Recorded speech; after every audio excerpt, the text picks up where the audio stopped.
தர்பூசணி பழங்கள் உடலுக்கு நல்லது என்பதால் தாராளமாக சாப்பிடலாம் என உணவு பாதுகாப்புத்துறை அதிகாரி சதீஷ் விளக்கம் அளித்துள்ளார்.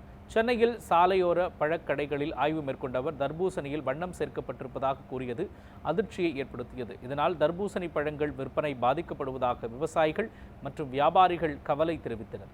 இந்நிலையில் செய்தியாளர்களுக்கு பேட்டியளித்துள்ள அதிகாரி சதீஷ், தர்பூசணியில் இயற்கையாகவே இளஞ்சிவப்பு நிறம் இருக்கும் என்றும் தாராளமாக சாப்பிடலாம் என்றும் கூறினார். அதிக வண்ணம், அதிக இனிப்பு இருந்தால் மட்டும் சாப்பிட வேண்டாம் என அவர் அறிவுறுத்தினார்.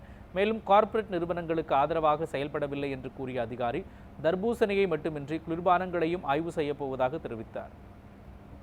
இதுல அதாவது கலப்படமே இல்லாத பழங்கள் இது நான் செலக்ட் பண்ண கிடையாது, ரேண்டமாக நான் எடுத்துகிட்டு வந்து சாப்பிட்றேன். தாராளமாக மக்கள் எந்த ஐயமும் கொள்ளவே வேண்டாம்.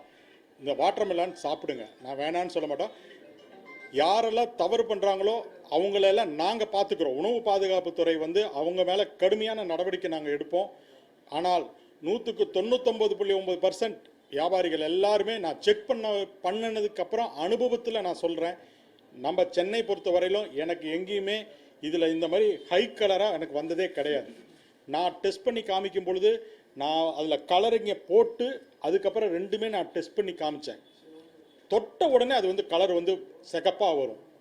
இது பாருங்கள், நம்ம எவ்வளோ தான் பண்ணினாலும் அந்த கலர் இவ்வளோ தான் வரும் மேக்சிமம். அந்த யாரோ ஒரு சிலர் எங்கேயோ பண்ணக்கூடிய தவறுக்குனால என்டையராக நம்மளை விவசாயியே பாதிக்குது. எந்த விதத்துலையும் உணவு பாதுகாப்புத்துறை விவசாயிக்கு எதிரி கிடையாது. இன்னைக்கு நான் இப்போ தான் போகிறேன், அங்கேயும் நான் தான் போகிறேன். அதுவும் என்னோட ஜுரிடிக்ஷனில் தான் வருது. நான் இப்போ தான் போகிறேன். அவங்க அங்கேயும் அந்த தவறு பண்ணியிருக்காங்க அப்படின்னு தெரிஞ்சதுன்னா நான் இழுத்து மூடிட்டு வந்துகிட்டே இருப்பேன். எனக்கு இந்த பெரிய கடை இந்த சின்ன கடைன்றது எனக்கு தெரியவே தெரியாதுங்க. எனக்கு மக்கள் பாதிக்கிறாங்கன்னு ஒரு கம்ப்ளைண்ட் வந்ததுன்னா கண்டிப்பாக அந்த இடத்துல நாங்கள் இருப்போம். உணவு பாதுகாப்புத்துறை அந்த இடத்துல நிற்கும்.